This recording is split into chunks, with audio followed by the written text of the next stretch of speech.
Well, good evening or good afternoon or good morning whenever you're watching this. My name's Pete Fernbaugh. I'm a substitute teacher here in Hancock County Schools. I'm also a friend and colleague of Melissa Bane, or former colleague. And I've got with me here a roundtable of folks who would like to speak on behalf of Melissa Bane's candidacy. And we have four interesting people here who have all experienced her in different settings and at different times in her career. We're going to give each of them a chance to speak to their experience with her, both personally and professionally, and why they're supporting her candidacy. We're going to begin with Kim Smith, who's the band teacher at Oak Glen Middle School.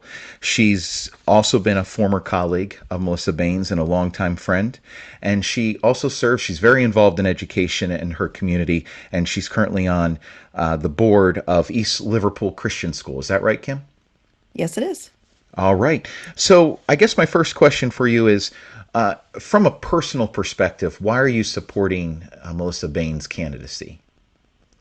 There's many reasons why full disclosure, I've known Melissa for about 10 years now. She first came to work at Oak Glen Middle School around 2016, and that's when we met, and I got to know her because we taught just a few rooms from each other.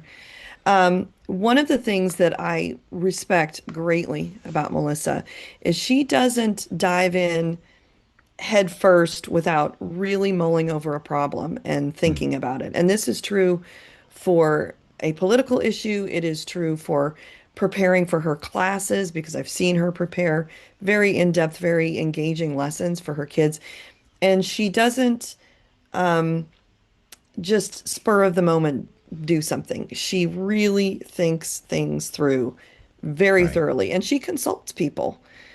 She's not afraid to say, I'm not familiar with that. Teach me more about that to anybody who could help her. So I really respect that about her very Hmm. much.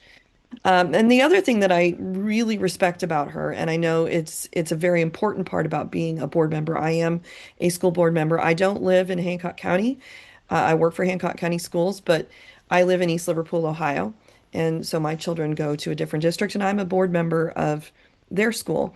And it's really important to listen to everybody and mull over facts and not insert emotions into situations. I have to do that as a board member often.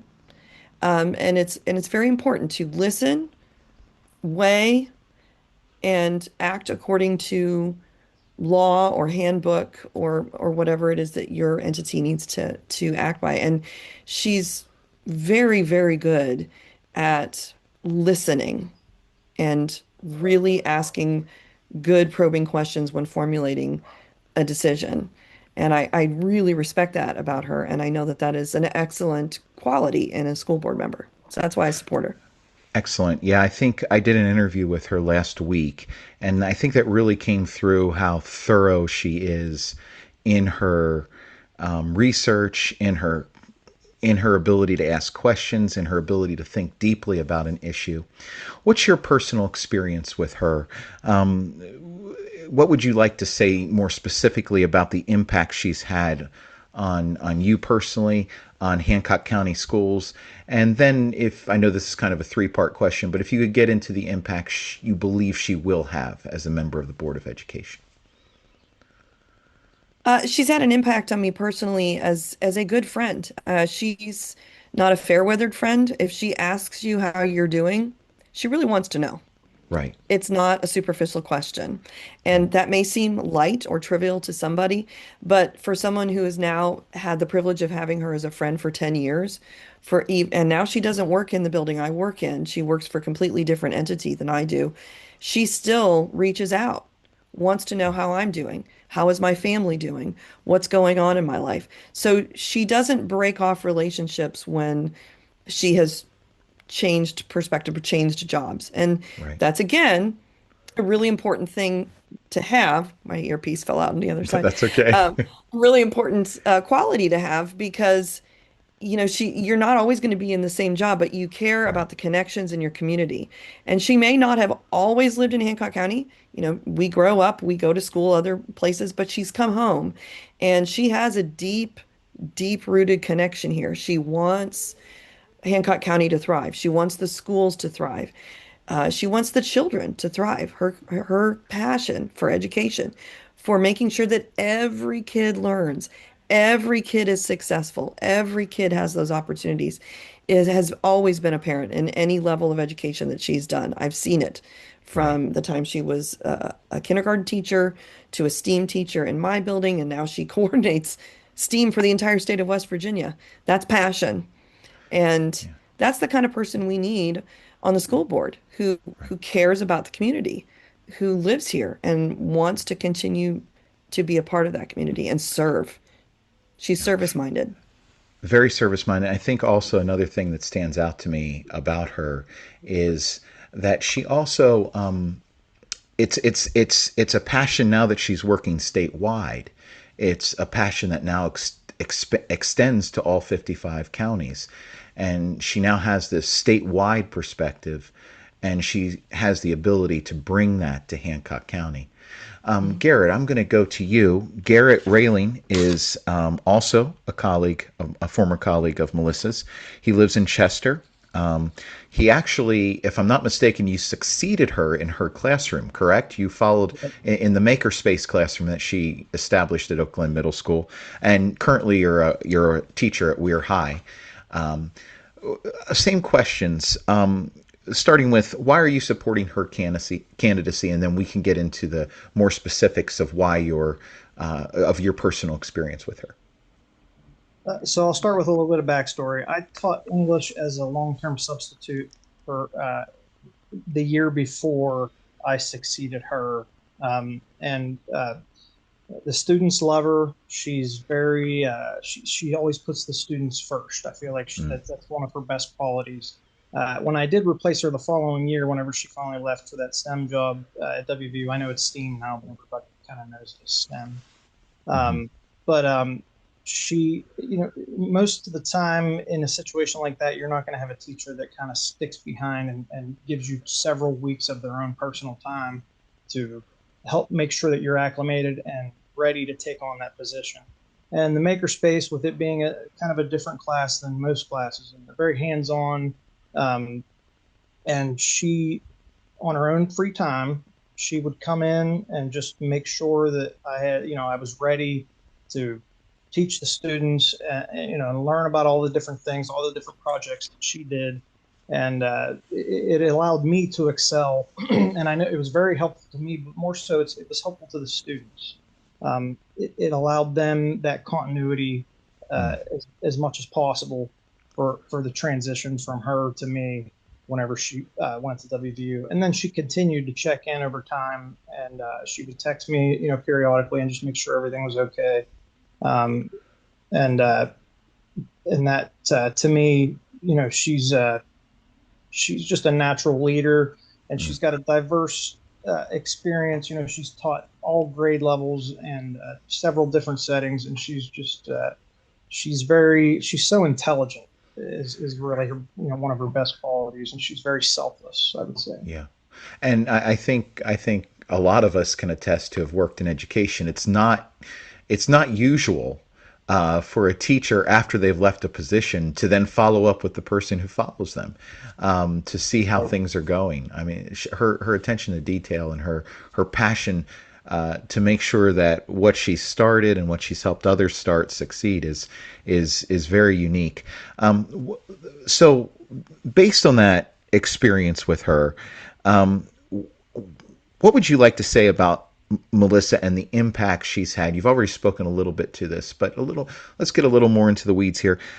What the impact she's had and you believe she'll continue to have as a member of the Board of Education? So really, it's the energy she brings. I really want to preface this by saying that she didn't reach out to me and ask me to support her candidacy or help with it.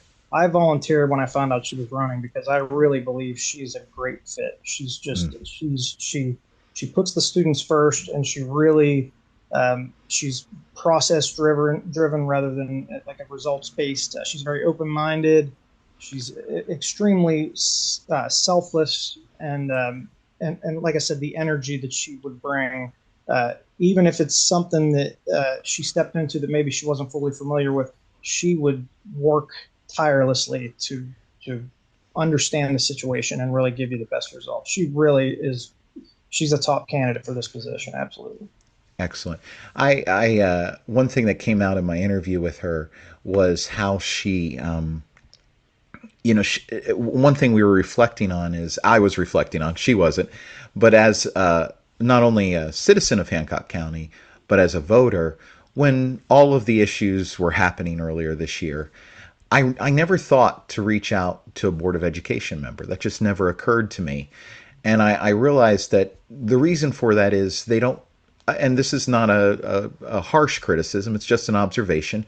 We're not always aware of who they are unless we know them personally, unless we really pay attention. I feel one thing she'll do, just based on her style of work and her willingness to put herself out there, is she'll be present for us. She'll be a resource for voters, and she'll be a resource for educators. So I think that is one reason that I'm really looking forward to having her on the board. Joe and Vicki Geis, you bring a different perspective. You are actually the parents of a student who benefited from Melissa's educational style. So we're going to switch gears a little bit here and take it from a different perspective. We've heard from colleagues, we've heard from friends, but now let's hear from you, the parents of Gavin, correct? Gavin Geis, who was one of her students. What was your experience as parents with Melissa as a teacher?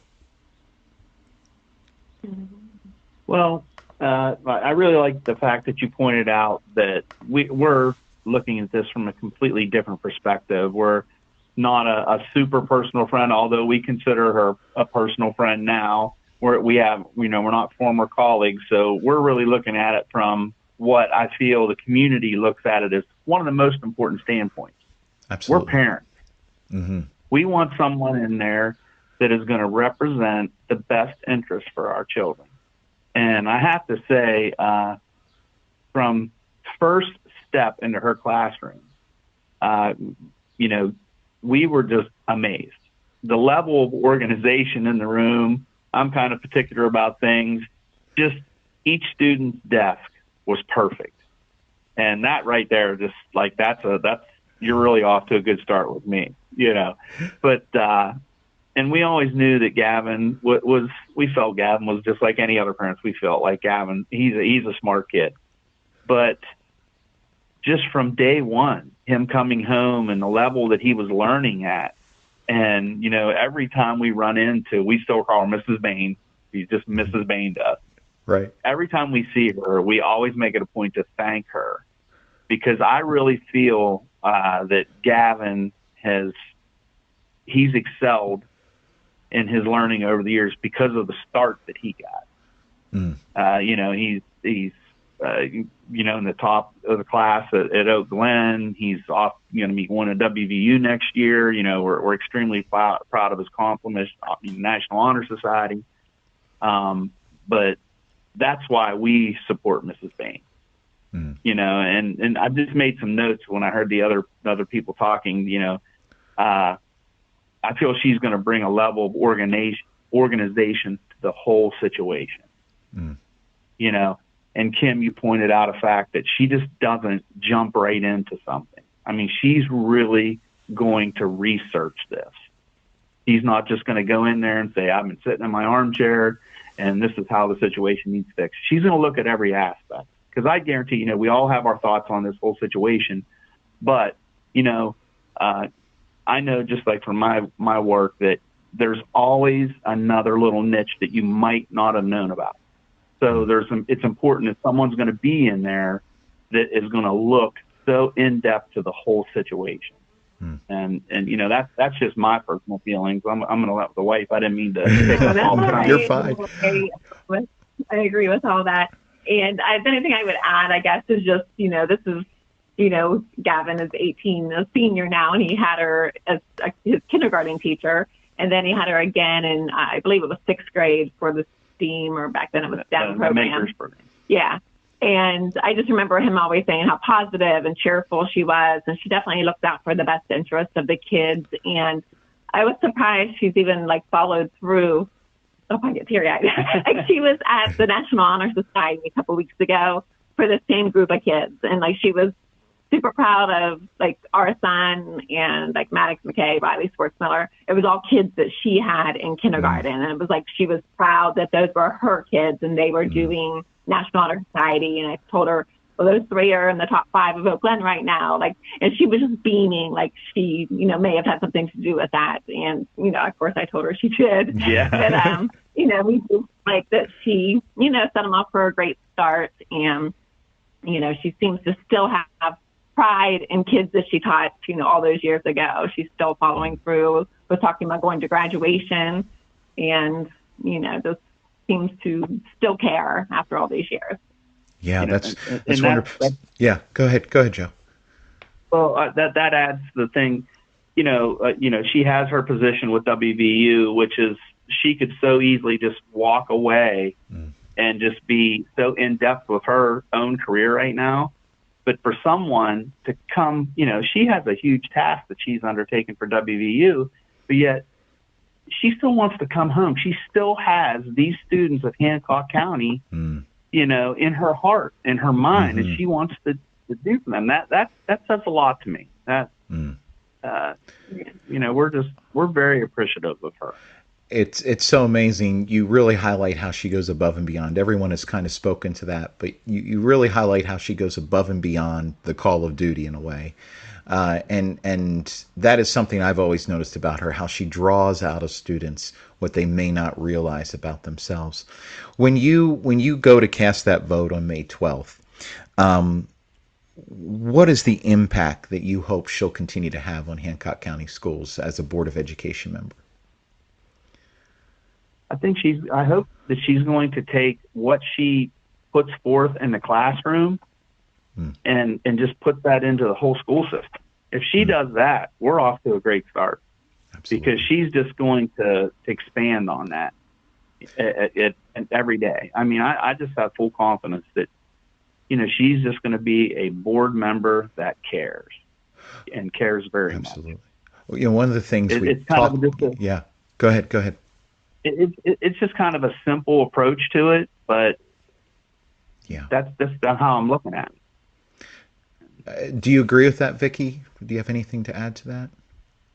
Yes. I just think she brings a lot of honesty and integrity to the school board, which is needed, and we just need somebody we can trust in there. And I feel like she's definitely, has nothing to gain from this. She doesn't even have a child in the school system, and she still wants to do that.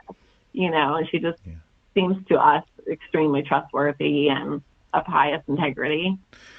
One of the things we'll get into in our next segment, but I'll touch on right now, is one thing that stands out to me is it would be so easy to just kind of coast on the board for the next however many years the state is involved in our district.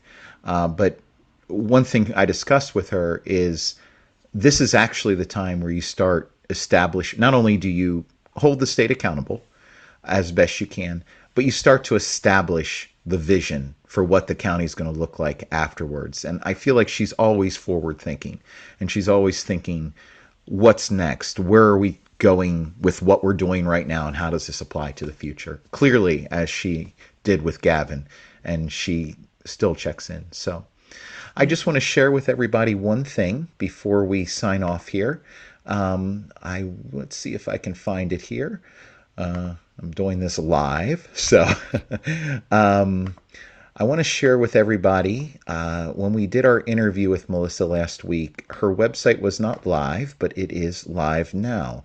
So I want to urge everyone to go and visit her website. It's Melissa Bane, BOE.org. And you can see there that the theme of her, can everybody see that? Yeah. You can see that her mission statement, her campaign slogan is Learn, Improve, Thrive. So we would encourage everyone, you can go there and find out more about her. Of course, the election is on May 12th. And in our next segment, which we'll post next week, after you see this, our next segment will be a little bit more about our concerns and our hopes for Hancock County and how we believe she can be pivotal in answering those hopes and concerns. And I'll be joined by my same guest. So thank you all for being here. We will see everybody who's watching this next week. Please go and check out Melissa's website. And I hope you'll keep an eye out for our next roundtable discussion with these good folks. Until then, we'll see you next time.